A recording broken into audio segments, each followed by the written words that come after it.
നമസ്കാരം, എല്ലാവർക്കും refrigeration and air കണ്ടീഷനിങ്ങിൻ്റെ 6ാമത്തെ ക്ലാസ്സിലേക്ക് സ്വാഗതം. നമ്മൾ ലാസ്റ്റ് ക്ലാസ്സിൽ ഡിസ്കസ് ചെയ്തിട്ടുണ്ടായിരുന്നത് എയർ കണ്ടീഷനിങ്ങിൻ്റെ ആപ്ലിക്കേഷൻസ് അല്ലെങ്കിൽ different types of air conditioning systems, അതിൻ്റെ ക്ലാസിഫിക്കേഷൻസ്, ഇങ്ങനെയുള്ള കാര്യങ്ങളൊക്കെ ആയിരുന്നു. നമ്മൾ window air conditioning, winter air conditioning, summer air conditioning, അതുപോലെ തന്നെ ഇയർ റൗണ്ട് എയർ കണ്ടീഷനിങ്, അതുപോലെ തന്നെ സെൻട്രൽ എയർ കണ്ടീഷനിങ് സിസ്റ്റംസ്, അല്ലെ ഇത്രയും എയർ കണ്ടീഷനിങ് സിസ്റ്റംസ് കാര്യങ്ങളൊക്കെ നമ്മൾ ഡിസ്കസ് ചെയ്തിട്ടുണ്ടായിരുന്നു. അപ്പോൾ ഇന്നത്തെ ക്ലാസ്സിൽ നമുക്ക് ഡിസ്കസ് ചെയ്യാനുള്ളത് ഒരു എയർ കണ്ടീഷനിങ്ങിൻ്റെ ഡിസൈനിൽ അതിനകത്തേക്ക് വരുന്ന ഹീറ്റിംഗ് ലോഡിനെ കുറിച്ചും കൂളിംഗ് ലോഡിനെ കുറിച്ചും പിന്നെ എന്താണ് HVAC നിങ്ങൾ കേട്ടിട്ടുണ്ടാവും, അതിനെക്കുറിച്ചുമാണ് നമുക്ക് ഇന്നത്തെ ക്ലാസ്സിൽ ഡിസ്കസ് ചെയ്യാനുള്ളത്. ഓക്കെ, നമുക്ക് ക്ലാസ് സ്റ്റാർട്ട് ചെയ്യാം. നമ്മൾ ആദ്യം തന്നെ വരുന്നത് HVAC. എന്താണ് HVAC? അപ്പോൾ HVAC പല സ്ഥലത്തും നിങ്ങൾ കേട്ടിട്ടുണ്ടാവാം. മെക്കാനിക്കൽ എൻജിനീയറിങ്ങിൽ പ്രധാനപ്പെട്ട ഒരു പാർട്ടാണ് HVAC എന്ന് പറയുന്നത്. അതിൻ്റെ ഫുൾ ഫോം എന്ന് പറഞ്ഞാൽ, അതിൻ്റെ എക്സ്പാൻഷൻ എന്ന് പറഞ്ഞാൽ heating, ventilation and air conditioning ആണ്. അതായത് AC എന്ന് പറഞ്ഞാൽ എയർ കണ്ടീഷനിങ് ആണ്. അതിൻ്റെ മുമ്പേ heating, ventilation and air conditioning, ഈ 3 കാര്യങ്ങളൂടി കൂടി ചേരുന്ന ഇതിനെ കളക്റ്റീവായിട്ട് വിളിക്കുന്ന ഒരു പേരാണെന്ത്? HVAC എന്ന് പറയുന്നത്. അതായത് നമ്മൾ ഒരു ഹ്യൂമൻ കംഫേർട്ടിനെ കുറിച്ച് ഡിസ്കസ് ചെയ്തു. നമുക്ക് കംഫേർട്ട് ഫീൽ ചെയ്യണമെന്നുണ്ടെങ്കിൽ ഉണ്ടാവേണ്ട ഫാക്ടറുകളെ കുറിച്ചും ഒരുപാട് ക്രൈറ്റീരിയകളെ കുറിച്ചൊക്കെ നമ്മൾ ഡിസ്കസ് ചെയ്തിട്ടുണ്ടായിരുന്നു. അപ്പോൾ ഈ ഒരു ഹ്യൂമൻ കംഫേർട്ട് നിലനിർത്താൻ വേണ്ടിയിട്ട് ഉണ്ടാക്കിയിട്ടുള്ള ഒരു സിസ്റ്റത്തിനകത്ത് എയർ കണ്ടീഷനിങ് കൂടാതെ തന്നെ അതിനകത്ത് ഹീറ്റിങ്ങും വെൻറ്റിലേഷനും കൂടി അതിനകത്ത് ഉൾപ്പെടുത്തി കഴിയുമ്പോൾ ആ സിസ്റ്റം കൂടുതൽ എഫക്റ്റീവായിട്ട് മാറും. അങ്ങനെ എഫക്റ്റീവായിട്ട് നമ്മൾ ക്രിയേറ്റ് ചെയ്തിട്ടുള്ള ഒരു സിസ്റ്റമാണ് HVAC സിസ്റ്റം എന്ന് പറയുന്നത്. അതായത് നമ്മൾ ഇപ്പോൾ നിങ്ങളുടെ വീടുകളിൽ HVAC സിസ്റ്റം, വീടുകളിൽ പല ടൈപ്പുള്ള ബിൽഡിങ്ങുകളിൽ, ഹോട്ടലുകളിൽ, ഹോസ്പിറ്റലുകളിൽ, അല്ലെങ്കിൽ പലതരത്തിലുള്ള വാഹനങ്ങളിൽ, ഷിപ്പിൽ, എയറോപ്ലെയിനിൽ, അല്ലെങ്കിൽ ബാക്കിയുള്ള ഓട്ടോമൊബൈൽസിൽ, വേറെ വാഹനങ്ങളിൽ, ഇതിലൊക്കെ നമ്മൾ ഈ ഒരു HVAC സിസ്റ്റം ആണ് ഉപയോഗിക്കുന്നത്. അതായത് നമ്മൾ സറൗണ്ടിങ് എയറിനെ നമ്മൾ അകത്തേക്ക് വലിച്ചെടുക്കുന്നു. അതിൻ്റെ കണ്ടീഷൻസ് നമുക്ക് കംഫർട്ടായിട്ടുള്ള രീതിയിൽ നമ്മൾ ആ സറൗണ്ടിങ് അറ്റ്മോസ്ഫിയറിൽ ഉള്ള എയറിനെ നമുക്ക് കംഫർട്ടബിൾ ആയിട്ടുള്ള രീതിയിൽ നമ്മൾ മാറ്റിയെടുക്കുന്നു. അങ്ങനെ നമുക്ക് എന്ത് ചെയ്യുന്നു? ഒരു കംഫർട്ടായിട്ടുള്ള, ഹെൽത്തി ആയിട്ടുള്ള ഒരു അറ്റ്മോസ്ഫിയർ നമ്മൾ എവിടെയാണോ നിൽക്കുന്നത് ആ ഒരു ഭാഗത്ത് നമ്മൾ അതിനെ മെയിൻറ്റെയിൻ ചെയ്യാൻ വേണ്ടിയിട്ട് ഉള്ള ഒരു സിസ്റ്റം, അതാണ് HVAC സിസ്റ്റം എന്ന് പറയുന്നത്. അപ്പോൾ അതിനകത്ത് ഇപ്പോൾ എയർ കണ്ടീഷനിങ്ങിനെ കുറിച്ച് പല കാര്യങ്ങളും നിങ്ങൾ പഠിച്ചു കഴിഞ്ഞു. എയർ കണ്ടീഷനിങ്ങിലുള്ള ഒരുപാട് എന്തൊക്കെ വിഭാഗങ്ങളുണ്ട് അതൊക്കെ നമ്മൾ കണ്ടു. ഇതിനകത്ത് ഇനി എക്സ്ട്രാ വരുന്നത് ഹീറ്റിംഗ്, വെൻറ്റിലേഷൻ, ഇങ്ങനെ 2 ടേമുകളാണ്. ഓക്കെ, HVACയിൽ എക്സ്ട്രാ വരുന്നത് ഹീറ്റിംഗ് ആൻഡ് വെൻറ്റിലേഷൻ അല്ലേ. അപ്പോൾ അതിനകത്ത് ഹീറ്റിംഗ് എന്ന് പറയുന്ന സമയത്ത് നമുക്കറിയാം, AC-യിലാണെങ്കിലും അതിനകത്ത് എയർ കണ്ടീഷനിങ് എന്ന് പറഞ്ഞാൽ എയറിൻ്റെ ടെമ്പറേച്ചർ കൺട്രോൾ ഉണ്ട്. ടെമ്പറേച്ചർ കൺട്രോൾ എന്ന് പറഞ്ഞാൽ അതിനകത്ത് ഹീറ്റിങ്ങും ഉണ്ട്, കൂളിങ്ങും ഉണ്ട് അല്ലേ.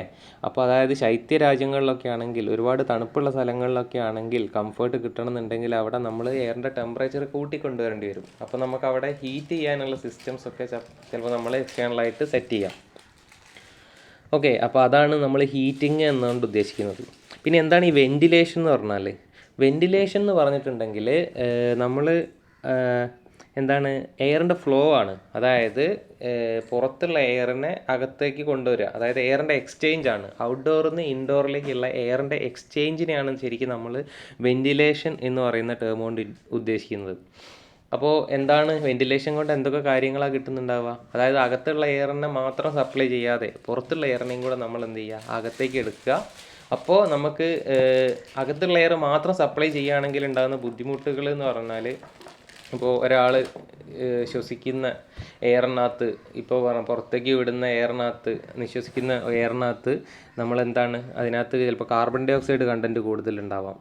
അപ്പോൾ ഈ പുറത്തുനിന്നുള്ള വെൻറ്റിലേഷൻ സിസ്റ്റം ഇല്ലയെന്നുണ്ടെങ്കിൽ ഈ കാർബൺ ഡൈ ഓക്സൈഡിൻ്റെ കണ്ടൻറ്റ് റൂമിൻ്റെ ഉള്ളിൽ അധികരിച്ച് വരും. അത് നമുക്ക് ഹെൽത്ത് ഇഷ്യൂസ്, അല്ലെങ്കിൽ കാർബൺ ഡൈ ഓക്സൈഡിൻ്റെ കണ്ടൻറ്റ് കൂടുതൽ ശ്വസിക്കാൻ ഇടയായി കഴിഞ്ഞാൽ അത് നമുക്ക് ബുദ്ധിമുട്ടുകൾ ഉണ്ടാക്കും. അപ്പോൾ കാർബൺ ഡൈ ഓക്സൈഡിൻ്റെ അധികമായിട്ടുള്ള കണ്ടൻറ്റിനെ ഒഴിവാക്കണമെങ്കിൽ നമുക്കൊരു വെൻറ്റിലേഷൻ സിസ്റ്റം കൂടിയേ തീരുള്ളൂ. അതുപോലെ തന്നെ ഇപ്പോൾ റൂമിൻ്റെ ഉള്ളിൽ എന്തെങ്കിലും ഒരു ഫൗൾ സ്മെല്ല് കാര്യങ്ങൾ അങ്ങനെ എന്തെങ്കിലും വന്നിട്ടുണ്ടെങ്കിൽ അതിനെ പുറത്ത് വിടണമെങ്കിൽ നമുക്ക് നിർബന്ധമായിട്ടൊരു വെൻറ്റിലേഷൻ വേണ്ടി വരും. അതല്ലാന്നുണ്ടെങ്കിൽ ആ സ്മെല്ല് ഈ റൂമിനെ തന്നെ റീസർക്കുലേറ്റ് ചെയ്തുകൊണ്ടിരിക്കും. ഓക്കെ, ഇനി പിന്നെ എന്തെങ്കിലും ഫോം ഓഫ് ബാക്ടീരിയ അല്ലെങ്കിൽ എയറിനകത്ത് ഉണ്ടാകുന്ന വേറെ എന്തെങ്കിലും പൊടിപടലങ്ങൾ കാര്യങ്ങളൊക്കെ ഉണ്ടെന്നുണ്ടെങ്കിൽ നമുക്ക് എന്താണ് എയറിൻ്റെ ഫ്ലോ ക്രിയേറ്റ് ചെയ്ത് കഴിഞ്ഞാൽ നമുക്ക് ഇത്തരം പ്രശ്നങ്ങളൊക്കെ നമുക്ക് പരിഹരിക്കാൻ പറ്റും. കാർബൺ ഡൈ ഓക്സൈഡ് അല്ലെങ്കിൽ അതുപോലെയുള്ള വേറെ ഏതെങ്കിലും ഗ്യാസുകളൊക്കെ റൂമിൽ അധികമായിട്ട് തിങ്ങി നിറഞ്ഞു കഴിഞ്ഞാൽ അതിനെയൊക്കെ നമുക്ക് എന്ത് ചെയ്യണമെങ്കിൽ ഒഴിവാക്കി വിടണമെന്നുണ്ടെങ്കിൽ ഒരു വെൻറ്റിലേഷൻ സിസ്റ്റം കൂടിയേ തീരുള്ളൂ. അപ്പോൾ ഒരു വെൻറ്റിലേഷൻ സിസ്റ്റം ഉണ്ടെങ്കിൽ ഏറ്റവും പ്രധാനമായിട്ട് റൂമിൽ അബണ്ടൻറ്റ് അല്ലെങ്കിൽ കൂടുതൽ കണ്ടൻറ്റ് ഓഫ് ഓക്സിജൻ നമുക്ക് റൂമിൽ ഉണ്ടാവും. അത് തന്നെ നമുക്ക് ഒരു കംഫർട്ട് കൂട്ടാനുള്ള ഒരു ഉപാധിയാണ് അല്ലേ, ഓക്സിജൻ്റെ കൺട്രോൾ എന്ന് പറഞ്ഞു കഴിഞ്ഞാൽ. കൂടാതെ ടെമ്പറേച്ചറിൻ്റെ കൺട്രോളും ഒക്കെ വെൻറ്റിലേഷൻ വഴി ഒരു പരിധി വരെ നമുക്ക് ഉണ്ടാക്കാൻ പറ്റും. അപ്പോൾ ഇതിനെയാണ് നമ്മൾ വെൻറ്റിലേഷൻ എന്നുകൊണ്ട് ഉദ്ദേശിക്കുന്നത്.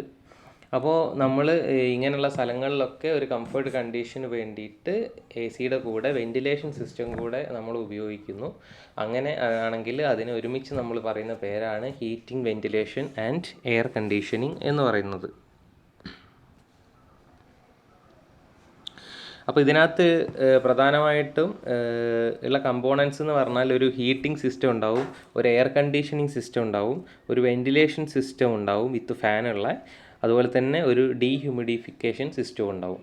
അതായത് ഹീറ്റിംഗ് ആൻഡ് വെൻറ്റിലേഷൻ സിസ്റ്റത്തിനകത്ത് നമുക്ക് എയറിൻ്റെ ഫ്ലോനെ നമുക്ക് ഉണ്ടാക്കിയെടുക്കണം. അതുപോലെ എയറിൻ്റെ ടെമ്പറേച്ചറിനെ നമ്മൾ കൺട്രോൾ ചെയ്യണം. അത് ടെമ്പറേച്ചർ കൂടുതലാണെങ്കിൽ കുറയ്ക്കണം, കുറവാണെങ്കിൽ കൂട്ടണം.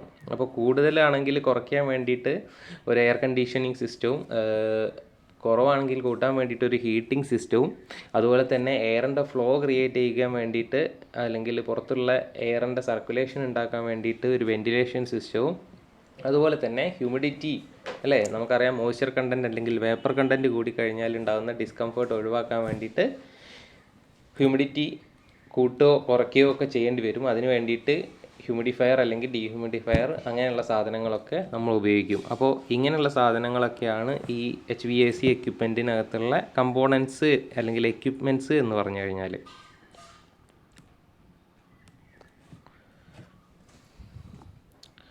അപ്പോൾ ഇതൊക്കെ കൂടെ കമ്പൈൻ ചെയ്തിട്ടുള്ള ഒരു സിസ്റ്റത്തിനെ നമ്മൾ പറയുന്ന പേരാണ് HVAC സിസ്റ്റം എന്ന് മനസ്സിലാക്കുക. ഇതിലെ കാര്യങ്ങളൊക്കെ നമ്മൾ നേരത്തെ ഡിസ്കസ് ചെയ്ത കാര്യങ്ങളൊക്കെ തന്നെയാണ് ഇതിനകത്തുള്ളത്, പ്രത്യേകിച്ച് പുതുതായിട്ടൊന്നുമില്ല.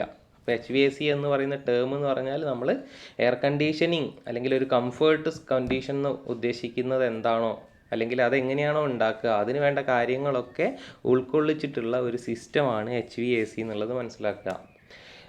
MEP എന്ന് നിങ്ങൾ കേട്ടിട്ടുണ്ടാവും. എന്താണ്? മെക്കാനിക്കൽ, ഇലക്ട്രിക്കൽ ആൻഡ് പ്ലംബിംഗ് സിസ്റ്റമാണ്. ഇത് മൂന്നും കൂടെ കമ്പൈൻ ചെയ്തിട്ടുള്ള സിസ്റ്റത്തിനെയാണ് നമ്മൾ MEP എന്ന് പറയുക. അതിലുള്ള മെക്കാനിക്കൽ സിസ്റ്റത്തിൽ, അതിൻ്റെ അകത്തുള്ള മെക്കാനിക്കൽ സിസ്റ്റത്തിൽ വരുന്ന ഡിസൈനുകളിൽ ഒരു പ്രധാനപ്പെട്ട ഭാഗമാണ് നമ്മുടെ ഈ HVAC എന്ന് പറയുന്നത്. അതുകൊണ്ട് തന്നെ നിങ്ങളെ മെക്കാനിക്കൽ എഞ്ചിനീയർ കഴിഞ്ഞു കഴിഞ്ഞാൽ അതിൻ്റെ പോസ്റ്റ് ഡിപ്ലോമ കോഴ്സുകളായിട്ടും കാര്യങ്ങളൊക്കെ HVACയുടെ കോഴ്സുകൾ കാര്യങ്ങൾ അതുമായിട്ട് ബന്ധപ്പെട്ട പഠനങ്ങളൊക്കെ വളരെ ഇമ്പോർട്ടൻ്റ് ഉള്ള കാര്യങ്ങളാണ്. അപ്പോൾ HVACനെ കുറിച്ച് ഇത്രയാണ് പറയാനുള്ളത്. ഓക്കെ, അടുത്തതായിട്ട് നമ്മൾ heating load and cooling load. അപ്പോൾ ഹീറ്റിംഗ് ലോഡ്, കൂളിംഗ് ലോഡ് എന്നൊക്കെ പറയുന്ന ടേംസിലേക്ക് പോവാണ്. അപ്പോൾ ഈ HVACൻ്റെ ഡിസൈനിങ്ങിലാണ് നമുക്ക് ഹീറ്റിംഗ് ലോഡിൻ്റെയോ കൂളിംഗ് ലോഡിൻ്റെയോ ഒക്കെ ആവശ്യകത ഉണ്ടാകുന്നത്.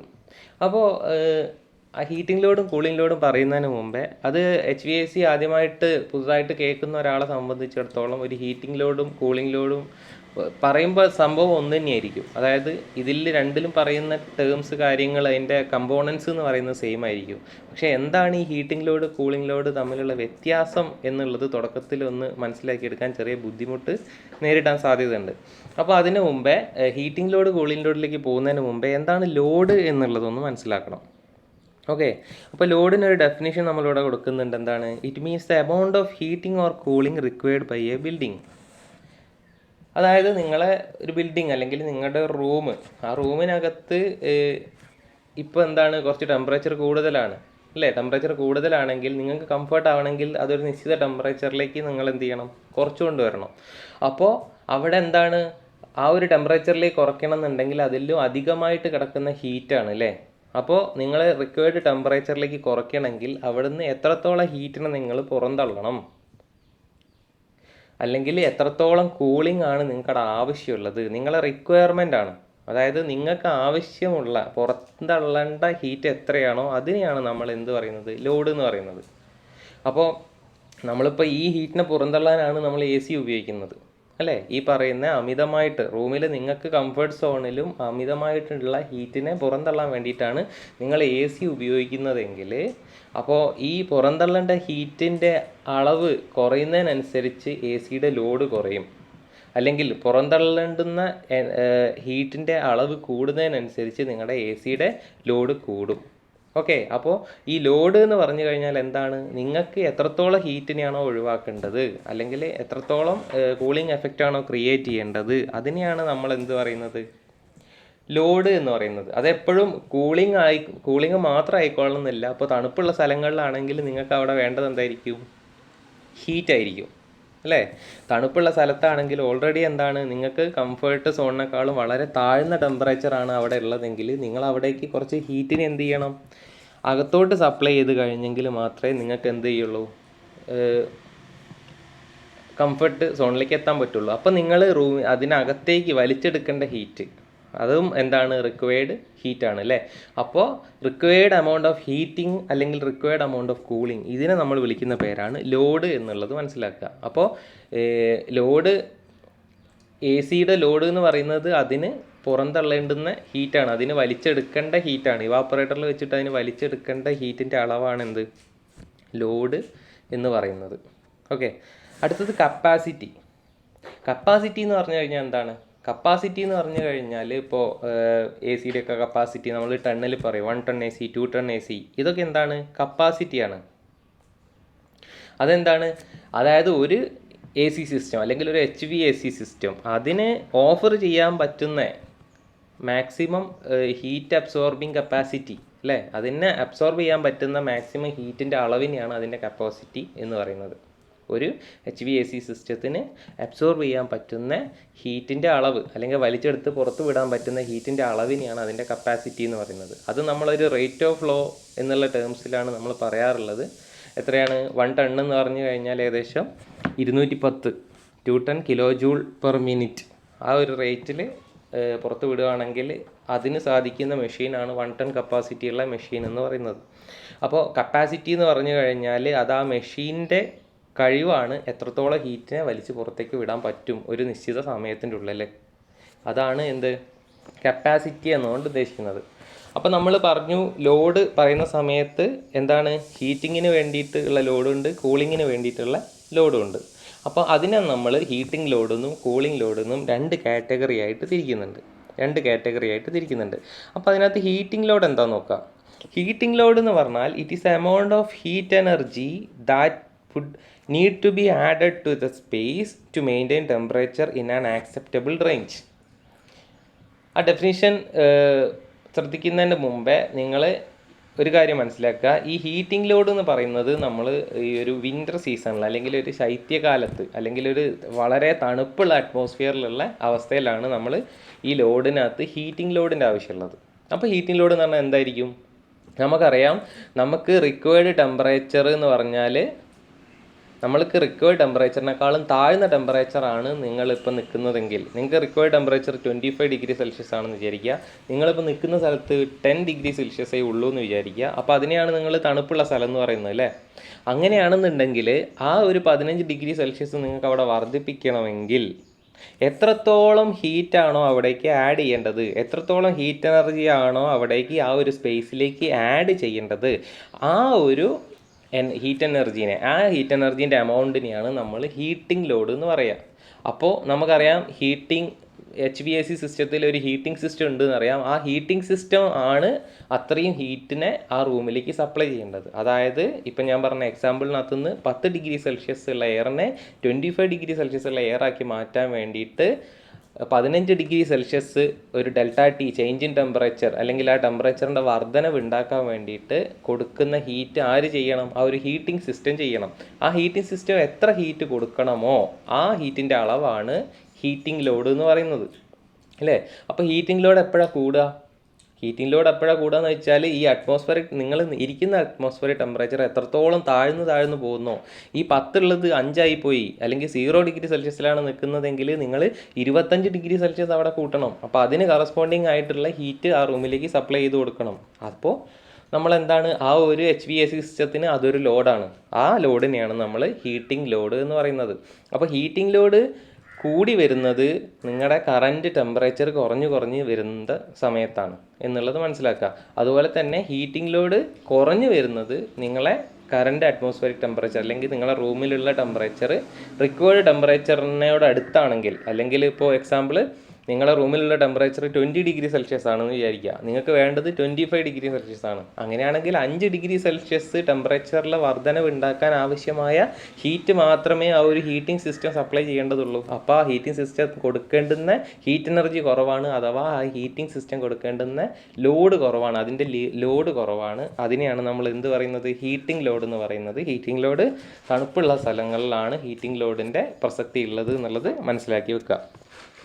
എസ്റ്റിമേഷൻ ഓഫ് ഹീറ്റിംഗ് ലോഡ്, അല്ലെങ്കിൽ ഇതിൻ്റെ കാൽക്കുലേഷൻസ് ഒക്കെ വരുന്ന സമയത്ത് നമ്മൾ ആ ഹീറ്റിംഗ് ലോഡിൻ്റെ ഒരു ഫാക്ടേഴ്സ്, എന്തൊക്കെ ടൈപ്പിലാണ് ഈ ഹീറ്റ് ലോഡ് ഉണ്ടാവുന്നത് എന്നുള്ളത് മനസ്സിലാക്കണം. അപ്പോൾ ഈ ഹീറ്റ് ലോഡ് ഞാൻ പറഞ്ഞു, ഹീറ്റ് ലോഡ് കൂടുന്നത് എപ്പോഴാണ്? ഹീറ്റ് ലോഡ് കൂടുന്നത് എപ്പോഴാണ്? നിങ്ങളെ റൂമിനകത്തുള്ള ടെമ്പറേച്ചർ കുറയുമ്പോഴാണ്. നിങ്ങളെ റൂമിനകത്തുള്ള ടെമ്പറേച്ചർ കുറയുന്നത് എപ്പോഴാണ്? അത് റൂമിനകത്തുള്ള ഹീറ്റ് വേറെ ഏതെങ്കിലും വഴിക്ക് നഷ്ടപ്പെട്ടു പോകുമ്പോഴാണ്, അല്ലേ? റൂമിനകത്തുള്ള ഹീറ്റ് ഏതെങ്കിലും വഴിക്ക് പുറത്തേക്ക് നഷ്ടപ്പെട്ടു പോകുമ്പോഴാണ് റൂമിനകത്തുള്ള ടെമ്പറേച്ചർ കുറയുന്നത്. അങ്ങനെ ടെമ്പറേച്ചർ കുറയുമ്പോഴാണ് ഹീറ്റിംഗ് ലോഡ് കൂടുന്നത്. അങ്ങനെയാണെങ്കിൽ ഹീറ്റിംഗ് ലോഡിൻ്റെ എസ്റ്റിമേഷൻ്റെ സമയത്ത് നമ്മൾ ശ്രദ്ധിക്കേണ്ട ഫാക്ടേഴ്സ് എന്നൊക്കെ പറഞ്ഞാൽ, അതായത് ആ heating load transmission heat loss, solar radiation, അതുപോലെ ഇൻറ്റേർണൽ ഹീറ്റ് ഗെയിൻ, ഇങ്ങനെ 3 തരത്തിൽ നമുക്കതിനെ വേർതിരിക്കാൻ പറ്റും. അതായത് നമ്മളിപ്പോൾ റൂമിനകത്ത്, നിങ്ങളെ റൂമിനകത്ത് ഇപ്പോൾ ഒരു നിശ്ചിത ടെമ്പറേച്ചർ ഉണ്ടായിരുന്നു, പക്ഷേ അത് ട്രാൻസ്മിഷൻ ഹീറ്റ് ലോസ് വഴി, അതായത് വാളുകളിലൂടെ, റൂഫുകളിലൂടെ, അല്ലെങ്കിൽ ഗ്ലാസ്സുകളിലൂടെ, ഇങ്ങനെയുള്ള സ്ഥലങ്ങളിലൂടെയൊക്കെ എന്ത് ചെയ്യുകയാണ്? ആ ഹീറ്റ് നഷ്ടപ്പെട്ടു പോവുകയാണ് പുറത്തേക്ക്. അങ്ങനെയാണെങ്കിൽ അങ്ങനെ നഷ്ടപ്പെട്ടു പോകുന്ന ഹീറ്റിനെയാണ് നമ്മൾ ട്രാൻസ്മിഷൻ ഹീറ്റ് ലോസ് എന്ന് പറയുന്നത്. അടുത്തതായിട്ട് സോളാർ റേഡിയേഷൻ ആണ്. അതായത് സോളാർ റേഡിയേഷൻ സ്വാഭാവികമായിട്ട് എന്താണ്? ഹീറ്റിനെ അകത്തേക്ക് തരുന്നൊരു പ്രോസസ്സാണ്, അല്ലേ? നിങ്ങൾ റൂമുണ്ടെങ്കിൽ റൂമിനകത്ത് ഇപ്പോൾ ഒരു ഗ്ലാസ് ഉണ്ടെങ്കിൽ ഗ്ലാസ്സിലൂടെ സൂര്യപ്രകാശം അകത്തേക്ക് വരുന്നുണ്ട്. അപ്പോൾ നിങ്ങൾക്ക് ഹീറ്റ് എന്ത് ചെയ്യുക? അകത്തേക്ക് കിട്ടുക ചെയ്യുക. ഹീറ്റ് അകത്തേക്ക് കിട്ടിയാൽ അത് റൂമിൻ്റെ ഉള്ളിലുള്ള ഹീറ്റ് കപ്പാസിറ്റി കൂട്ടുന്നു, റൂമിൻ്റെ ടെമ്പറേച്ചർ കൂട്ടുന്നു. റൂമിൻ്റെ ടെമ്പറേച്ചർ കൂടിക്കഴിഞ്ഞാൽ ഹീറ്റ് ലോഡിൻ്റെ അളവ്, അല്ലേ, റിക്വയർഡ് ഹീറ്റിൻ്റെ അളവ് എത്ര കുറയും. അപ്പോൾ സോളാർ റേഡിയേഷൻ എന്ന് പറയുന്നത്, ഈ തണുപ്പുള്ള സമയത്ത് സോളാർ റേഡിയേഷൻ്റെ അളവ് നില്ലായിട്ടാണ് നമ്മൾ എന്ത് ചെയ്യുന്നത്? കൺസിഡർ ചെയ്യുന്നത്.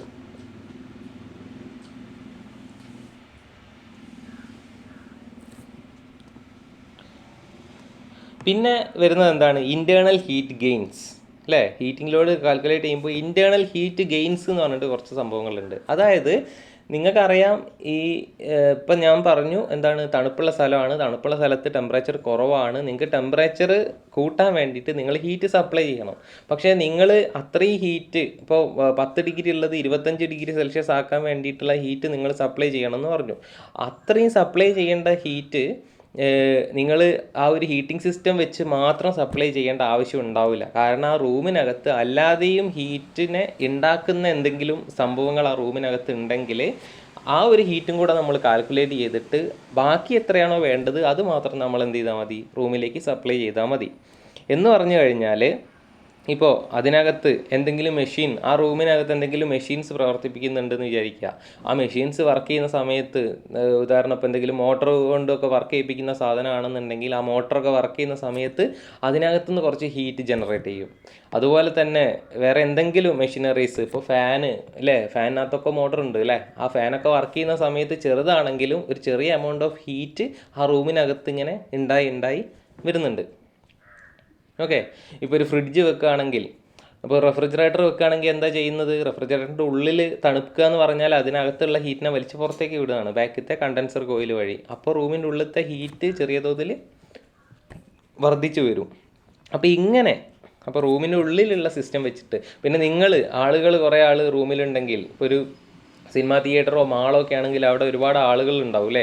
ആ ആളുകൾ, നമുക്കറിയാം ഹീറ്റ് ജനറേഷൻ, ഹ്യൂമൻ ബോഡീനകത്ത് ഹീറ്റ് ജനറേഷനെ കുറിച്ചൊക്കെ നമ്മൾ പറഞ്ഞിട്ടുണ്ടായിരുന്നു. അതായത് നമ്മുടെ ശരീരത്തിനകത്തുള്ള ദഹന പ്രക്രിയ അല്ലെങ്കിൽ ഡൈജഷൻ നടക്കുന്ന സമയത്ത് ബോഡി പ്രൊഡ്യൂസ് ചെയ്യുന്ന ഹീറ്റ്, അല്ലെങ്കിൽ ബോഡിക്ക് ആവശ്യത്തിലധികം ശരീരത്തിൽ ഉണ്ടാകുന്ന ഹീറ്റിനെ ബോഡി പുറന്തള്ളെന്ന് പറഞ്ഞിട്ടുണ്ടായിരുന്നു അല്ലേ. അങ്ങനെ ആളുകളുടെ ശരീരത്തിൽ നിന്നൊക്കെ ഹീറ്റ് പുറന്തള്ളി കഴിഞ്ഞാൽ ആ പുറന്തള്ളുന്ന ഹീറ്റ് ആ റൂമിനകത്തുള്ള ഹീറ്റ് കണ്ടൻറ്റിനെ കൂട്ടിക്കൊണ്ടുവരും. അപ്പം നിങ്ങൾക്കിപ്പോൾ 10 ഡിഗ്രി 25 ഡിഗ്രി സെൽഷ്യസ് ആക്കി മാറ്റണം എന്നുണ്ടെങ്കിൽ ചിലപ്പോൾ അതിനകത്ത് ഒരു 5 ഡിഗ്രി സെൽഷ്യസ് ഈ പറഞ്ഞ ഐറ്റംസ് എല്ലാം കൂടെ സപ്ലൈ ചെയ്തോളൂ. അങ്ങനെയാണെങ്കിൽ 15 ഡിഗ്രി സെൽഷ്യസ് എത്തും. ബാക്കി 10 ഡിഗ്രിയും കൂടെ ഇൻക്രീസ് ചെയ്യാനുള്ളത് മാത്രം ആര് കൊടുത്താൽ മതി? നമ്മളെ ഹീറ്റിംഗ് സിസ്റ്റം കൊടുത്താൽ മതിയാവും. അപ്പോൾ നമ്മൾ എന്താണ്, ഇൻറ്റേർണൽ ഹീറ്റ് ഗെയിൻ എന്ന് പറയുന്ന ആ ഒരു ഫാക്ടറും കൂടെ നമ്മൾ ഇതിനകത്ത് കൺസിഡർ ചെയ്യണം. കാരണം അത് നമ്മൾ കൺസിഡർ ചെയ്യാതെ ഒരുമിച്ച് 10 ഡിഗ്രി സെൽഷ്യസിൽ നിന്ന് 25 ഡിഗ്രി സെൽഷ്യസ് എത്താനുള്ള ഹീറ്റ് നമ്മൾ കൊടുത്തു എന്നുണ്ടെങ്കിൽ നമ്മൾ ഓൾറെഡി റൂമിനകത്തേക്ക് 25 ഡിഗ്രി സെൽഷ്യസ് എത്തിച്ചു, നിങ്ങൾക്ക് കംഫർട്ടായി എന്ന് വിചാരിക്കും. പക്ഷേ കംഫർട്ട് ആവില്ല. കാരണം എന്താണ്, ഈ ഇൻറ്റേർണൽ ഹീറ്റ് ഗെയിൻസ് എന്ന് പറയുന്ന ആ ഹീറ്റുകളൊക്കെ കൂടെ അതിനകത്തേക്ക് ആഡ് ചെയ്തിട്ട് ചിലപ്പോൾ 25 ഡിഗ്രി സെൽഷ്യസ് ഉള്ളത് 30 ഡിഗ്രി സെൽഷ്യസ് എത്തും. അപ്പോൾ നിങ്ങൾക്ക് വീണ്ടും ടെമ്പറേച്ചർ കൂടിയിട്ടുള്ള ഡിസ്കംഫർട്ട് വരും. അപ്പോൾ അങ്ങനെ ചെയ്യാൻ പാടില്ല. ഇൻറ്റേർണൽ ഹീറ്റ് ഗെയിൻ എന്തൊക്കെ സോഴ്സസ് ഉണ്ടോ അതിനൊക്കെ കാൽക്കുലേറ്റ് ചെയ്ത് എടുത്തിട്ട് എത്രത്തോളം ഹീറ്റ് ആ വകുപ്പിൽ വരുന്നുണ്ട് എന്ന് മനസ്സിലാക്കിയിട്ട് അതിന് ബാക്കിയുള്ള ഹീറ്റ് എത്ര വേണോ അത് മാത്രമാണ് നമ്മൾ ഒരു HVAC സിസ്റ്റം വഴി നമ്മൾ എന്ത് ചെയ്യേണ്ടത്, സപ്ലൈ ചെയ്ത് കൊടുക്കേണ്ടത്. അങ്ങനെ സപ്ലൈ ചെയ്ത് കൊടുക്കേണ്ടി വരുവാണെങ്കിൽ അങ്ങനെ പല ടൈപ്പുള്ള ഹീറ്റിംഗ് സിസ്റ്റംസ് ഉണ്ട്. അതിൽ ഒന്ന് വാം എയർ ഹീറ്റിംഗ് സിസ്റ്റം, രണ്ടാമത്തത് ഹോട്ട് വാട്ടർ ഹീറ്റിംഗ് സിസ്റ്റം, പിന്നെ സ്റ്റീം ഹീറ്റിംഗ് സിസ്റ്റം, പിന്നെ പാനൽ ഹീറ്റിംഗ് സിസ്റ്റം, അടുത്തതായിട്ട് ഇലക്ട്രിക് ഹീറ്റിംഗ് സിസ്റ്റം. അപ്പോൾ ഇത്രയും ടൈപ്പ് ഓഫ് ഹീറ്റിംഗ് സിസ്റ്റംസ് നിലവിലുണ്ട്. അപ്പോൾ ഇതിനെക്കുറിച്ച് ഡീറ്റെയിൽ വേണ്ട, നിങ്ങളിതിൻ്റെ പേരുകൾ മാത്രം ഓർത്ത് വെക്കുക. ഇതൊക്കെയാണ് ടൈപ്സ് ഓഫ് ഹീറ്റിംഗ് സിസ്റ്റംസ് എന്ന് പറയുന്നത്. അടുത്തതായിട്ട് വരുന്നത് കൂളിംഗ് ലോഡാണ്. അപ്പോൾ നമ്മൾ ഹീറ്റിംഗ് ലോഡിൻ്റെ കാര്യം നമ്മൾ പറഞ്ഞു അല്ലേ. അപ്പോൾ ഈ കൂളിംഗ് ലോഡിലേക്ക് വരുമ്പോൾ ഞാൻ പറഞ്ഞത് മാറിപ്പോകാൻ ചാൻസ് ഉണ്ട് എന്നൊക്കെ പറയുന്ന സമയത്ത് എന്താ പ്രശ്നം എന്നുള്ളത് മനസ്സിലാക്കുക. കൂളിംഗ് ലോഡ് എന്ന് പറഞ്ഞാൽ എന്താണ്? കൂളിംഗ് ലോഡ് എന്ന് പറഞ്ഞാൽ cooling load is the amount of heat energy that would be need to be removed from the space to maintain temperature in an acceptable range. അതായത് മനസ്സിലാക്കുക, നേരത്തെ നമ്മൾ വിൻ്റർ സീസണിലാണ് നമ്മൾ ഹീറ്റിംഗ് ലോഡ് കാൽക്കുലേറ്റ് ചെയ്യുന്നതെങ്കിൽ നമ്മൾ summer സീസണിലാണ് നമുക്ക് കൂളിംഗ് ലോഡ് കാൽക്കുലേറ്റ് ചെയ്യേണ്ടി വരിക. അല്ലെങ്കിൽ ഒരു സമ്മർ എയർ കണ്ടീഷനിങ് സിസ്റ്റം ഒക്കെ വർക്ക് ചെയ്യേണ്ട സ്ഥലത്താണ് നമുക്ക് കൂളിംഗ് ലോഡ് കാൽക്കുലേറ്റ് ചെയ്യേണ്ടി വരിക. അതായത് ചൂടുകാലം, അതായത് നമുക്കിപ്പോൾ ഇവിടെയൊക്കെ ഉണ്ടാകുന്ന ടൈപ്പ് അവസ്ഥ അല്ലേ. അതായത് 25 ഡിഗ്രി സെൽഷ്യസ് ആണ് നമുക്ക് വേണ്ടത്, നമുക്കുള്ള ടെമ്പറേച്ചർ ഒരു 35 ഡിഗ്രി സെൽഷ്യസ് ആണെന്ന് വിചാരിക്കുക. അങ്ങനെയാണെങ്കിൽ നമുക്ക് എന്താ വേണ്ടത്? 10 ഡിഗ്രി സെൽഷ്യസ് കുറയ്ക്കുകയാണ് വേണ്ടത്. 10 ഡിഗ്രി സെൽഷ്യസ് ടെമ്പറേച്ചർ കുറയ്ക്കണം എന്നുണ്ടെങ്കിൽ നമ്മൾ എന്ത് ചെയ്യണം? റൂമിനകത്തുനിന്ന് ഒരു നിശ്ചിത എമൗണ്ട് ഓഫ് ഹീറ്റ് എനർജിയെ വലിച്ചിട്ട് പുറന്തള്ളണം, പുറത്തേക്ക് വിടണം. അങ്ങനെയാണെങ്കിൽ ആ പുറത്തേക്ക് വിടുന്ന ഹീറ്റിൻ്റെ അളവാണ് എന്ത്? കൂളിംഗ് ലോഡ് എന്ന് പറയുന്നത്. നേരത്തെ ഹീറ്റിംഗ് ലോഡ് എന്ന് പറഞ്ഞാൽ എന്താണ്? നമ്മൾ കുറഞ്ഞ ടെമ്പറേച്ചറാണ് നിലവിലുള്ളത്, നമുക്ക് റിക്വയർഡ് ടെമ്പറേച്ചർ എന്ന് പറഞ്ഞാൽ അവിടെയുള്ള ടെമ്പറേച്ചറിനേക്കാളും കൂടിയ ടെമ്പറേച്ചറാണ്. അപ്പോൾ നമ്മൾ എന്ത് ചെയ്യണം? ആ റിക്വയർഡ് ടെമ്പറേച്ചർ എത്തിക്കാൻ വേണ്ടി ഹീറ്റിനെ നമ്മൾ അകത്തേക്ക് വിടണം അല്ലേ, ഹീറ്റിനെ സപ്ലൈ ചെയ്യണം ആ സ്പേസിലേക്ക്. അതായിരുന്നു എന്ത്? Heating load. നേരെ തിരിച്ച് ഹീറ്റിനെ പുറന്തള്ളി കഴിഞ്ഞാലേ നമുക്ക് റിക്വയർഡ് ടെമ്പറേച്ചറിലേക്ക് എത്താൻ പറ്റുള്ളൂ എന്നുണ്ടെങ്കിൽ അതിനെയാണ് നമ്മൾ എന്ത് പറയുക? കൂളിംഗ് ലോഡ് എന്ന് പറയാം. അപ്പോൾ നേരത്തെ നമ്മൾ പറഞ്ഞു ഹീറ്റിംഗ് ലോഡ് കൂടുന്നത് എപ്പോഴാണ്? ഹീറ്റിംഗ് ലോഡ് കൂടുന്നത് നമ്മളെ റൂം ടെമ്പറേച്ചർ കുറഞ്ഞു വരുമ്പോഴാണെന്ന് അല്ലേ. 10 ഡിഗ്രി സെൽഷ്യസ് ഉള്ളത് 5 ഡിഗ്രി സെൽഷ്യസ് ആയാൽ 5 നിന്ന് 25ലേക്കുള്ള ഡിസ്റ്റൻസ് 20 ഡിഗ്രി സെൽഷ്യസിന് കറസ്പോണ്ടിങ് ആയിട്ടുള്ള ഹീറ്റിനെ നമുക്ക് എന്ത് ചെയ്യേണ്ടി വരും? സപ്ലൈ ചെയ്യേണ്ടി വരും. നേരെ തിരിച്ച് ഈ കൂളിംഗ് ലോഡിൻ്റെ കേസിലാണെങ്കിൽ 35 ഡിഗ്രി സെൽഷ്യസ് ഉള്ളത് കുറഞ്ഞ് 30 ഡിഗ്രി സെൽഷ്യസ് ആകുകയെന്ന് വിചാരിക്കുക. അങ്ങനെയാണെങ്കിൽ നമുക്ക് റിക്വയർഡ് ടെമ്പറേച്ചറിലേക്കുള്ള ആ ഒരു ഗ്യാപ്പ് കുറഞ്ഞു വരികയാണ്. അപ്പോൾ റിക്വയർഡിലേക്കുള്ള ഗ്യാപ്പ് കുറഞ്ഞു വന്നാൽ നമ്മളെ കൂളിംഗ് ലോഡ് കുറഞ്ഞു വരികയാണ് ചെയ്യുക. അപ്പോൾ കൂളിംഗ് ലോഡ് കൂടണം എന്നുണ്ടെങ്കിൽ എന്ത് വേണം? കൂളിംഗ് ലോഡ് കൂടണം എന്നുണ്ടെങ്കിൽ നമുക്ക് നിലവിലുള്ള ടെമ്പറേച്ചർ വർദ്ധിച്ച് വരണം. അതായത് 35 ഡിഗ്രി സെൽഷ്യസ് ഉള്ള സ്ഥലത്ത് ഒരു 40 ഡിഗ്രി സെൽഷ്യസ് ഉണ്ടെന്നുണ്ടെങ്കിൽ നമുക്കൊരു 15 ഡിഗ്രി സെൽഷ്യസിന് ടെമ്പറേച്ചർ കുറയ്ക്കേണ്ടതുണ്ട്. അതിന് കറസ്പോണ്ടിങ് ആയിട്ടുള്ള ഹീറ്റിനെ പുറന്തള്ളേണ്ടതുണ്ട്. അങ്ങനെ പുറന്തള്ളണമെന്നുണ്ടെങ്കിൽ ഒരു വലിയ എമൗണ്ട് ഓഫ് ഹീറ്റാണ് നമുക്ക് പുറന്തള്ളേണ്ടതുള്ളത്. അതുകൊണ്ട് തന്നെ അവിടെ കൂളിംഗ് ലോഡ് കൂടിക്കൂടി വരികയാണ്. അപ്പോൾ ഹീറ്റിംഗ് ലോഡും കൂളിംഗ് ലോഡും തമ്മിലുള്ള വ്യത്യാസങ്ങൾ നിങ്ങൾക്ക് മനസ്സിലാവുന്നുണ്ടാവും എന്ന് വിചാരിക്കുന്നു. ഓക്കെ, ഹീറ്റിംഗ് ലോഡ് എപ്പോഴാണ് കൂടുന്നത്, കൂളിംഗ് ലോഡ് എപ്പോഴാണ് കൂടുന്നത് എന്നുള്ള കാര്യങ്ങളൊക്കെ മനസ്സിലാക്കി വെക്കുക. ഹീറ്റിംഗ് ലോഡ് കൂടുന്നത് എപ്പോഴാണ്? നമ്മളെ റൂം ടെമ്പറേച്ചർ കുറഞ്ഞു വരുമ്പോഴാണ്. അപ്പോൾ റിക്വയർഡ് ടെമ്പറേച്ചറിലേക്കുള്ള ഡിഫറൻസ് കൂടി വരും. കൂളിംഗ് ലോഡ് കൂടുന്നത് എപ്പോഴാണ്? നമ്മളെ റൂം ടെമ്പറേച്ചർ കൂടി വരുമ്പോഴാണ്. അപ്പോൾ റിക്വയർഡ് ടെമ്പറേച്ചറിലേക്കുള്ള ഗ്യാപ്പ് കൂടി വരും. ഓക്കെ, അപ്പോൾ അത് രണ്ടും കണക്ട് ചെയ്തിട്ട് കൃത്യമായിട്ട് മനസ്സിലാക്കി വെക്കുക. ഒന്ന് വിൻ്റർ സീസണിലും വേറെ ഒന്ന് സമ്മർ സീസണിലും ആണെന്നുള്ളത് കൂടി മനസ്സിൽ ഓർത്ത് വെച്ചാൽ ആ കാര്യങ്ങൾ ഓർത്തെടുക്കാൻ ബുദ്ധിമുട്ടുണ്ടാവില്ല. ഓക്കെ, ഇനി ഈ കൂളിംഗ് ലോഡിനകത്ത് നമുക്ക് പറയാനുണ്ട് ഡീറ്റെയിൽ ആയിട്ട് കമ്പോണൻസ് ഓഫ് കൂളിംഗ് ലോഡ്. ഈ കമ്പോണൻസ് ഓഫ് കൂളിംഗ് ലോഡ് എന്ന് പറയുന്ന സാധനം എന്ന് പറഞ്ഞാൽ അത് തന്നെയാണ് വേറൊരു ടേംസിൽ പറയുന്നത് സോഴ്സസ് ഓഫ് ഹീറ്റ് ലോഡ്. ഈ രണ്ട് രീതിയിലും ചിലപ്പോൾ നിങ്ങളോട് ചോദിക്കാം. അതായത് നമ്മളിപ്പോൾ പറഞ്ഞു കൂളിംഗ് ലോഡ് എന്ന് പറഞ്ഞാൽ എന്താണ്? അധികമായിട്ടുള്ള ഹീറ്റാണ് അല്ലേ? റൂമിൽ അധികമായിട്ടുള്ള ഹീറ്റ്, നമ്മൾക്ക് പുറത്ത് വിടേണ്ടുന്ന റൂമിലുള്ള അധികമായിട്ടുള്ള ഹീറ്റിനെയാണ് നമ്മൾ എന്ത് പറയുന്നത്? കൂളിംഗ് ലോഡ് എന്ന് പറയുന്നത്. അങ്ങനെയാണെങ്കിൽ അധികമായിട്ട് റൂമിൽ ഹീറ്റ് വരുന്നത് എങ്ങനെയാണ്? അധികമായിട്ട് നമുക്ക് റിക്വയർഡ് ടെമ്പറേച്ചർ 25 ഡിഗ്രി സെൽഷ്യസ് തന്നെയാണെന്ന് വിചാരിക്കുക. നിങ്ങൾക്കുള്ളത് 35 ഡിഗ്രി സെൽഷ്യസ് ആണ് റൂമിലുള്ളത്. എങ്ങനെ അത് 35 ഡിഗ്രി സെൽഷ്യസ് ആയി? നിങ്ങളെ റിക്വയർഡ് ടെമ്പറേച്ചറിനേക്കാളും കൂടുതൽ എങ്ങനെ വന്നു?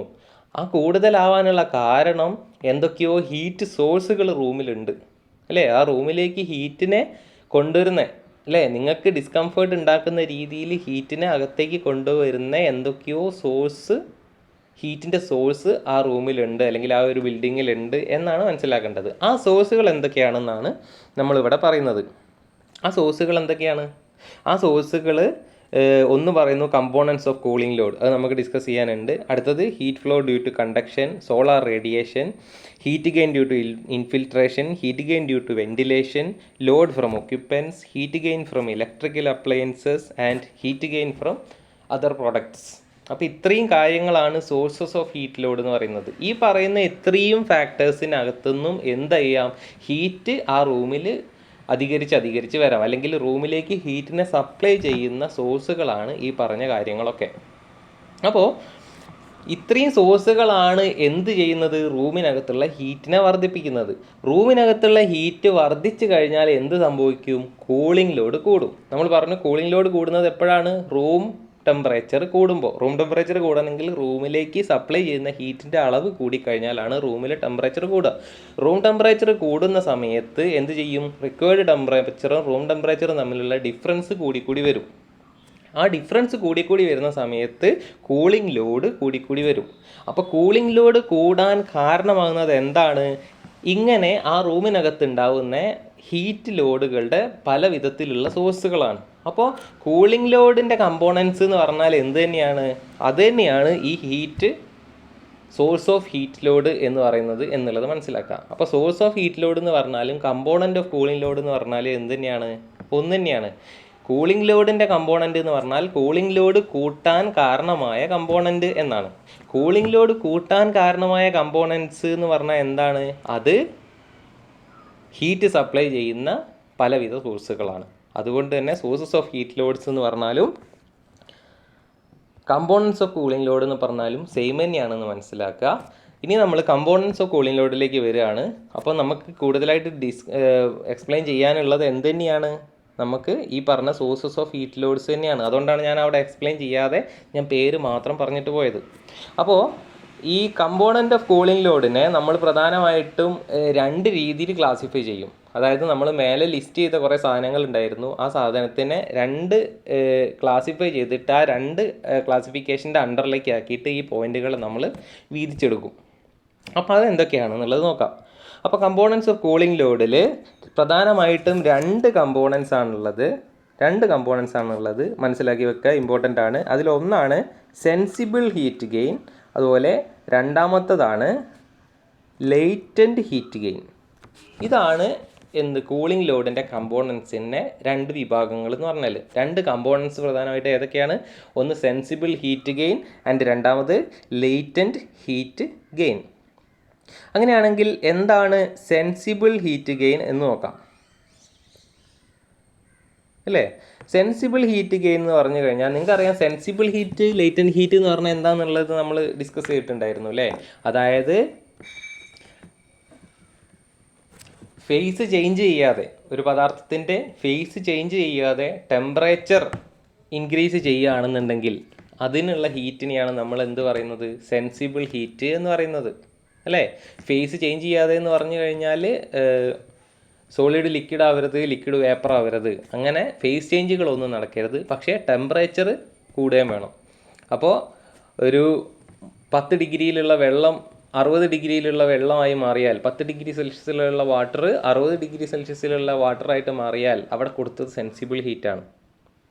അല്ലെങ്കിൽ ഒരു 30 ഡിഗ്രി സെൽഷ്യസിലുള്ള എയർ 90 ഡിഗ്രി സെൽഷ്യസിലുള്ള എയർ ആയിട്ട് മാറിയാൽ അവിടെ നമ്മൾ കൊടുത്തത് സെൻസിബിൾ ഹീറ്റാണ്. അതിന് കാരണം എന്താണ്? ആദ്യത്തെ കേസിൽ 2 ഫേസും വാട്ടർ തന്നെയാണ്, രണ്ടാമത്തെ കേസിൽ 2 ഫേസും എയർ തന്നെയാണ്. ആ 2 കേസിലും എന്തില്ല? ഫേസ് മാറിയിട്ടില്ല. പക്ഷേ 2 സ്ഥലത്തും ടെമ്പറേച്ചർ വർദ്ധിച്ചിട്ടുണ്ട്. അല്ലെങ്കിൽ ചിലപ്പം കുറയായിരിക്കാം, കൂടുമായിരിക്കാം. രണ്ടാണെങ്കിലും എന്ത് തന്നെയാണ്? അത് സെൻസിബിൾ ഹീറ്റ് തന്നെയാണ്. നമ്മൾ ആ പ്രോസസ്സിനെ സെൻസിബിൾ ഹീറ്റിംഗ് എന്നും സെൻസിബിൾ കൂളിംഗ് എന്നൊക്കെ പറഞ്ഞിട്ട് പഠിച്ചിട്ടുണ്ട്. ഇനി എന്തായിരുന്നു ലേറ്റൻറ്റ് ഹീറ്റ് എന്ന് പറഞ്ഞാൽ?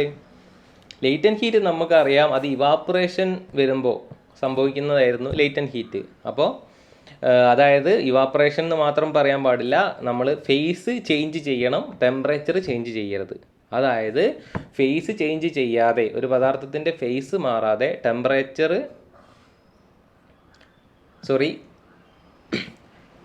ലേറ്റൻറ്റ് ഹീറ്റ് എന്ന് പറഞ്ഞാൽ എന്താണ്? ഒരു പദാർത്ഥത്തിൻ്റെ ടെമ്പറേച്ചർ മാറാതെ ഫേസ് ചേഞ്ച് ചെയ്യുകയാണെന്നുണ്ടെങ്കിൽ അതിന് വേണ്ടിയിട്ട് അബ്സോർബ് ചെയ്യുകയോ റിലീസ് ചെയ്യുകയോ ചെയ്യുന്ന ഹീറ്റിനെയാണ് നമ്മൾ എന്ത് പറയുന്നത്? ലേറ്റൻറ്റ് ഹീറ്റ് എന്ന് പറയുന്നത്.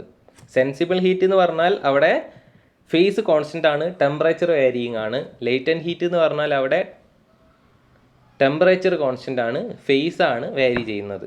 ഫേസ് സോളിഡ് ലിക്വിഡ് ആവാം, ലിക്വിഡ് വേപ്പർ ആവാം, അല്ലെങ്കിൽ തിരിച്ച് വേപ്പർ ലിക്വിഡ് ആവാം, ലിക്വിഡ് സോളിഡ് ആവാം. ഇതിനൊക്കെ അകത്തേക്ക് എടുക്കുകയോ പുറത്തേക്ക് വിടുകയോ ചെയ്യുന്ന ഹീറ്റിനെയാണ് നമ്മൾ എന്ത് പറയുന്നത്? ലേറ്റൻറ്റ് ഹീറ്റ് എന്ന് പറയുന്നത്.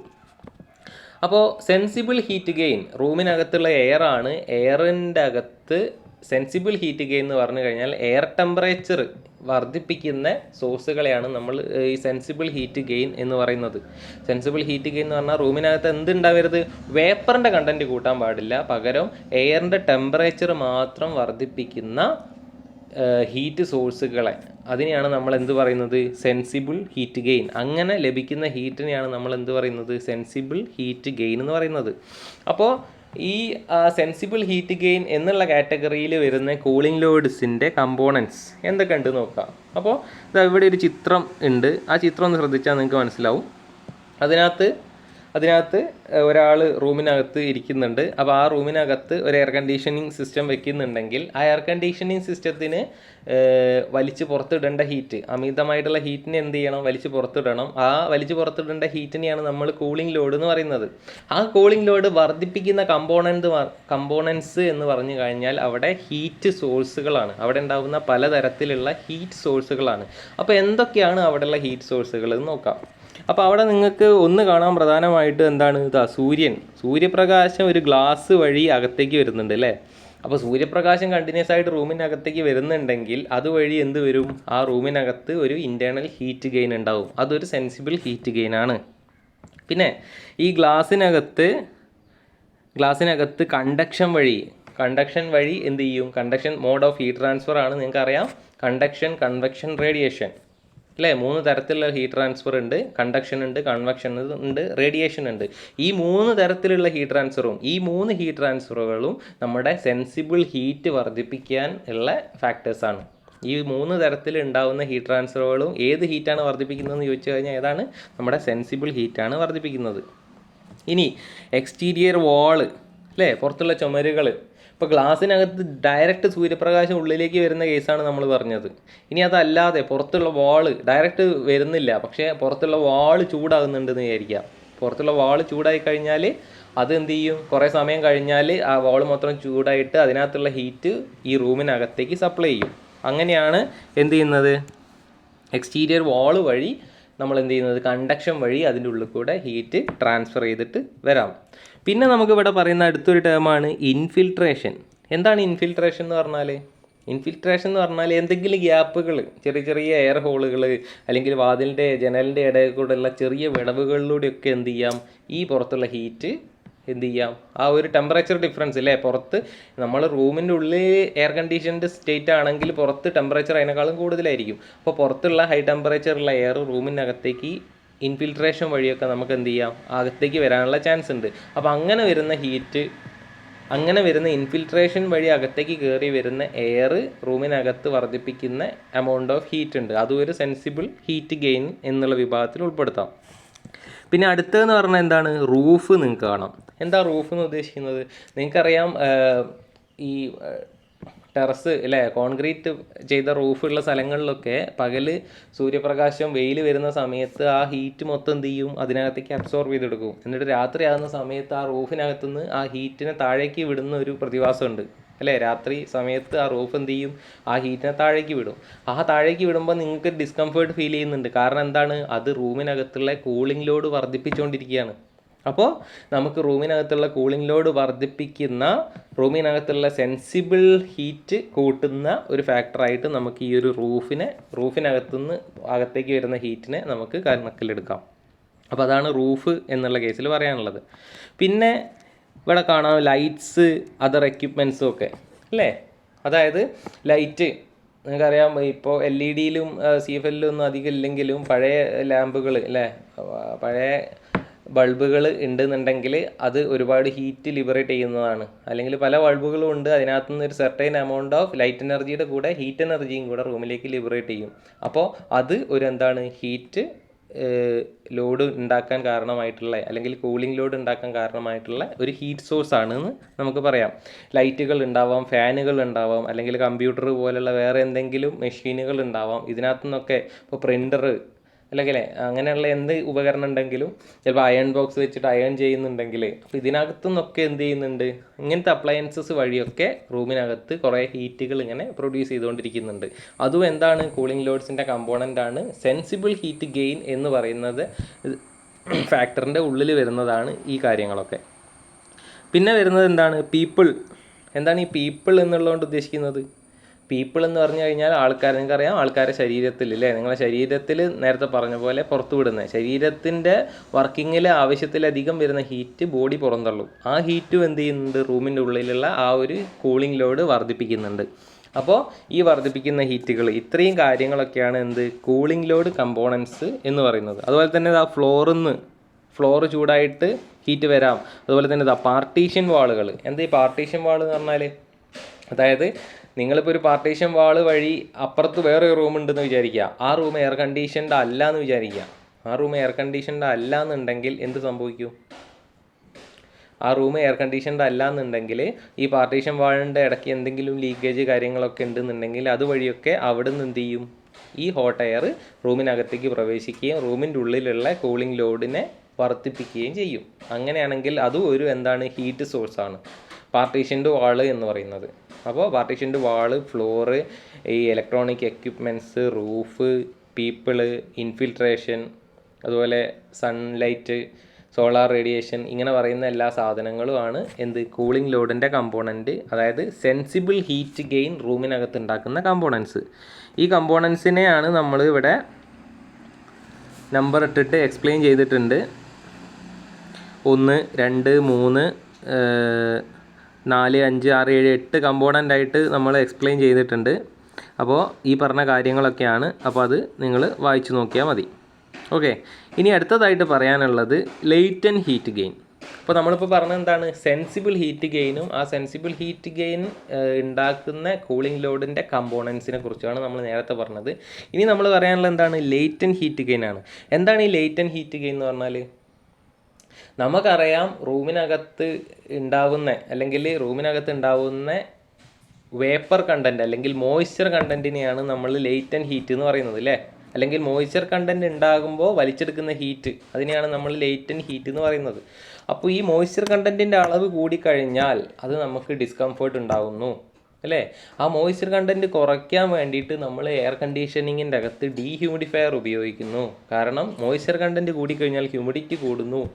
അങ്ങനെയാണെങ്കിൽ ആ ഹ്യൂമിഡിറ്റി കൂടുന്നത് നമുക്ക് ഡിസ്കംഫേർട്ട് ഉണ്ടാക്കുന്നു. അങ്ങനെയാണെങ്കിൽ ആ ഹ്യൂമിഡിറ്റി നമുക്ക് കുറയ്ക്കേണ്ടതുണ്ട്. അങ്ങനെയാണെങ്കിൽ അവിടെ ഉപയോഗിക്കേണ്ട സാധനമാണ് എന്ത്? ഡീഹ്യൂമിഡിഫയർ. അങ്ങനെ ഡീഹ്യൂമിഡിഫയർ ഒക്കെ ഉപയോഗിച്ചിട്ട് നമ്മൾ ഉപയോഗിക്കുന്ന സമ്മർ എയർ കണ്ടീഷനിങ് സിസ്റ്റത്തിലാണ് നമ്മൾ ഡീഹ്യൂമിഡിഫയർ ഉപയോഗിക്കുന്നത് അല്ലേ. അങ്ങനെയാണെങ്കിൽ നമുക്ക് ഈ ലേറ്റൻറ്റ് ഹീറ്റ് റൂമിനകത്ത് കൂടുന്നത് എങ്ങനെ, അല്ലെങ്കിൽ ഡീഹ്യൂമിഡിഫയറിന് കൂടുതൽ പണി ഉണ്ടാകുന്നത് എങ്ങനെ എന്നുള്ളതാണ് നമുക്ക് അറിയേണ്ടത്. അപ്പോൾ ആ ഒരു ഹീറ്റിനെയാണ് നമ്മൾ ലേറ്റൻറ്റ് ഹീറ്റ് എന്ന് പറയുക. അതായത് ആ റൂമിനകത്തുള്ള വാട്ടർ കണ്ടൻറ്റുകൾ എന്ത് ചെയ്യുന്നു? ഹീറ്റിനെ, ഒരു എമൗണ്ട് ഓഫ് ഹീറ്റിനെ വലിച്ചെടുത്ത് വേപ്പറായിട്ട് മാറുന്നു. അതിനെയാണ് നമ്മൾ എന്ത് പറയുന്നത്? ലേറ്റൻറ്റ് ഹീറ്റ് എന്ന് പറയുന്നത്. അപ്പോൾ എത്രത്തോളം വേപ്പർ ഫോർമേഷൻ കൂടുന്നുണ്ടോ അത്രത്തോളം ലേറ്റൻറ്റ് ഹീറ്റ് ഗെയിൻ കൂടും. അപ്പോൾ റൂമിൻ്റെ ഉള്ളിൽ അവിടെ ഉണ്ടാകുന്ന വേപ്പർ കൊണ്ട് മാത്രം ആയിക്കോളുന്നില്ല, പുറത്തുള്ള മോയ്സ്ചർ കണ്ടൻറ്റ് കൂടിയ എയർ ലീക്ക് ചെയ്തിട്ട് അകത്തേക്ക് വരുമ്പോഴും ആവാം. അങ്ങനെ പല രീതിയിൽ ഈ ലേറ്റൻറ്റ് ഹീറ്റ് ഗെയിന് റൂമിൽ ഉണ്ടാവാനുള്ള ചാൻസ് ഉണ്ട്. അപ്പോൾ അതിൻ്റെ ഫാക്ടേഴ്സാണ് ഇതിനകത്ത് പറയുന്നത്. അപ്പോൾ എന്താണ് നമ്മൾ നേരത്തെ പറഞ്ഞു അല്ലേ, സെൻസിബിൾ ഹീറ്റ് ഗെയിൻ ഉണ്ടാവാനുള്ള ഒരു കാരണമായിരുന്നു ഇൻഫിൽട്രേഷൻ അല്ലെങ്കിൽ ലീക്കിംഗ് എന്ന് പറയുന്നത്. ഈ ഇൻഫിൽട്രേഷനും ലീക്കിങ്ങും എന്ത് ചെയ്യാം? ലേറ്റൻറ്റ് ഹീറ്റ് ഗെയിൻ അല്ലെങ്കിൽ ആ ഒരു കമ്പോണൻറ്റിൻ്റെ വർദ്ധിപ്പിക്കാനുള്ള ചാൻസ് ഉണ്ട്. എങ്ങനെയാണ്? കാരണം റൂമിനകത്തുള്ള എയർ, ഈ എയർ കണ്ടീഷൻ പ്രവർത്തിക്കുന്നത് കൊണ്ട്, അതിൻ്റെ ഉള്ളിൽ ഡീഹ്യൂമിഡിഫിക്കേഷൻ നടക്കുന്നത് കൊണ്ട് നിങ്ങൾക്ക് കംഫർട്ടായിട്ടുള്ള ഒരു 50% അല്ലേ റിലേറ്റീവ് ഹ്യൂമിഡിറ്റി 50% അല്ലെങ്കിൽ ഒരു 40-60 ഇടയ്ക്കൊക്കെ ആയാൽ നിങ്ങൾ കംഫർട്ടായിരിക്കും. അപ്പോൾ ആ ഒരു അളവിൽ നിർത്തിക്കൊണ്ടിരിക്കുകയാണെങ്കിൽ നിങ്ങൾ റൂമിൽ കംഫർട്ടാണ്. അപ്പോൾ പുറത്തുനിന്നുള്ള എയർ, അപ്പുറത്തെ റൂമിൽ നിന്നുള്ള എയർ അല്ലെങ്കിൽ ഔട്ട്സൈഡ് അറ്റ്മോസ്ഫിയർ എന്നുള്ള എയറൊക്കെ ഇൻഫിൽട്രേഷൻ വഴി ഏതെങ്കിലും ചെറിയ പാസേജുകൾ വഴി റൂമിനകത്തേക്ക് കയറി വന്നാൽ അതെന്താണ്? ഹ്യൂമിഡിറ്റി കൂടുതലുള്ള എയറാണ്. അത് നിങ്ങൾക്ക് ഡിസ്കംഫേർട്ട് ഉണ്ടാക്കുന്ന എയറാണ്. അപ്പോൾ ആ എയറിൻ്റെ പ്രസൻസ് നിങ്ങളെ റൂമിനകത്തുള്ള എയറിൻ്റെ മോയ്സ്ചർ കണ്ടൻറ്റ് വർദ്ധിപ്പിക്കുന്നതിന് കാരണമാകുന്നു. അങ്ങനെ ലേറ്റൻറ്റ് ഹീറ്റ് ഗെയിൻ നിങ്ങളെ റൂമിനകത്ത് ഉണ്ടാകുന്നു അല്ലേ. അതുപോലെ തന്നെ നിങ്ങൾ ആളുകളെ ദേഹത്തുണ്ടാകുന്ന വാട്ടർ കണ്ടൻറ്റ് കാര്യങ്ങളൊക്കെ ഉണ്ടെങ്കിൽ, അല്ലെങ്കിൽ ആരെങ്കിലും വേർത്തിട്ട് കയറി വന്നാൽ, അല്ലെങ്കിൽ വെള്ളം മുഖം കഴുകിയിട്ട് തുടയ്ക്കാതെ വന്നു കഴിഞ്ഞാൽ, അല്ലെങ്കിൽ മേത്ത് വാട്ടർ കണ്ടൻറ്റ് ഉണ്ടെങ്കിൽ, നനഞ്ഞ ഡ്രസ്സൊക്കെ ഉണ്ടെങ്കിൽ, ഇതൊക്കെ എന്ത് ചെയ്യും? പെട്ടെന്ന് തന്നെ വലിച്ചെടുത്തിട്ട് അത് ഉണങ്ങി പോകുക എന്ന് പറഞ്ഞാൽ എന്താണ്? പെട്ടെന്ന് തന്നെ അത് ലേറ്റൻറ്റ് ഹീറ്റ് അബ്സോർബ് ചെയ്തിട്ട് ഇവാപ്പറേറ്റ് ചെയ്ത് പോയതാണ്, റൂമിനകത്തുള്ള മോയ്സ്ചർ കണ്ടൻറ്റ് വർദ്ധിപ്പിച്ചതാണ്. അപ്പോൾ അതെന്താണ്? അതൊരു ലേറ്റൻറ്റ് ഹീറ്റ് ഗെയിനാണ്. അപ്പോൾ അകത്തുണ്ടാകുന്ന ഒക്യുപ്പൻസിൻ്റെ മേത്തുണ്ടാകുന്ന മോയ്സ്ചർ, അതുപോലെ തന്നെ എന്തെങ്കിലും ഫുഡ് പ്രോഡക്ട്സ് അല്ലേ, എന്തെങ്കിലും ഭക്ഷണ സാധനങ്ങളൊക്കെ അവിടെ ഉണ്ടെന്ന് വിചാരിക്കുക. ഭക്ഷണ സാധനത്തിനകത്തു നിന്നൊക്കെ എന്ത് ചെയ്യാം? ചിലപ്പോൾ അതിനകത്തുള്ള വാട്ടർ കണ്ടൻറ്റൊക്കെ മോയ്സ്ചറായിട്ട് മാറുന്നുണ്ടാവാം അല്ലേ. അതൊക്കെ എന്താണ്? റൂമിനകത്തുള്ള ലേറ്റൻറ്റ് ഹീറ്റ് വർദ്ധിപ്പിക്കുന്ന ഫാക്ടേഴ്സാണ്. അതുപോലെ തന്നെ ഇപ്പോൾ റൂമിനകത്ത് കുക്ക് ചെയ്യുന്നുണ്ടെന്ന് വിചാരിക്കുക. ഇപ്പോൾ എയർ കണ്ടീഷനുള്ള റൂമിൻ്റെ തന്നെ വേറൊരു ഭാഗത്ത് ചെറിയ രീതിയിൽ കുക്കിംഗ് നടക്കുന്നുണ്ടെന്ന് വിചാരിക്കുക. കുക്കിംഗ് നടന്നാൽ എന്ത് സംഭവിക്കും? അവിടെ വെള്ളം തിളയ്ക്കുന്ന സമയത്ത് വെള്ളം നേരിട്ട് ഇവാപ്പറേറ്റ് ചെയ്തിട്ട് വേപ്പറായിട്ട് റൂമിനകത്തുള്ള മോയ്സ്ചർ കണ്ടൻറ്റിനെ വർദ്ധിപ്പിക്കുന്നു. അവിടെ ലേറ്റൻറ്റ് ഹീറ്റ് ഗെയിൻ കൂടുതലായിട്ട് ഉണ്ടാകുന്നു. അപ്പോൾ ഇങ്ങനെയുള്ള കുറേ ഫാക്ടേഴ്സാണ് നമ്മൾ 1, 2, 3, 4 എന്ന് പറഞ്ഞിട്ട് 4 ഫാക്ടേഴ്സായിട്ട് പറഞ്ഞിട്ടുണ്ട്. അപ്പോൾ ഇത്രയും കാര്യങ്ങളാണ് ഇതിനകത്ത് പറയാനുള്ളത്. അപ്പോൾ ശ്രദ്ധിക്കുക, നിങ്ങളോട് ചോദിക്കും ഈ കൂളിംഗ് ലോഡിൻ്റെ കമ്പോണൻസ് എന്തൊക്കെയാണ്. അപ്പോൾ അതിനകത്തുള്ള ഫാക്ടേഴ്സ് ഇതാ: നമ്പർ 1, 2, 3, 4, 5, 6, 7, 8 ഈ 8 എണ്ണം ഉണ്ട്. അപ്പോൾ ഈ 8 എണ്ണവും നിങ്ങൾ എന്ത് ചെയ്യുക? കൃത്യമായിട്ട് പഠിച്ചു വെക്കുക. അത് നിങ്ങൾക്ക് പരീക്ഷയ്ക്ക് ചോദിക്കുന്നതാണ്. അതുപോലെ തന്നെ ലേറ്റൻറ്റ് ഹീറ്റ് ഗെയിൻ എന്താണെന്ന് മനസ്സിലാക്കി വെക്കുക. ലേറ്റൻറ്റ് ഹീറ്റ് ഗെയിൻ റൂമിനകത്ത് വർദ്ധിപ്പിക്കുന്ന ഫാക്ടേഴ്സ് എന്തൊക്കെയാണെന്നുള്ളതും പഠിച്ചു വെക്കുക. അപ്പോൾ ഇതിനകത്ത് ചോദിക്കാനുള്ളത് ഈ ഫാക്ടേഴ്സ് കാര്യങ്ങളൊക്കെയാണ്. ഇനി നമുക്ക് ഇതിൻ്റെ കൂടുതൽ വരുന്നത് എന്ന് പറഞ്ഞാൽ അതിൻ്റെ ഡിസൈനിങ്ങും കാര്യങ്ങളുമാണ്. നമ്മൾ തൽക്കാലം അതിനകത്തേക്ക് പോകുന്നില്ല. ഈ ക്ലാസ്സിൽ നമ്മളിതിൻ്റെ തിയറി പോർഷൻസാണ് കവർ ചെയ്തിട്ടുള്ളത്. അപ്പോൾ ഈ എടുത്തിട്ടുള്ള കാര്യങ്ങൾ പരീക്ഷയ്ക്ക് ചോദിക്കുന്ന കാര്യങ്ങളാണ്. അപ്പോൾ കൃത്യമായിട്ട് പഠിച്ചു വെക്കണം. Okay, thank you.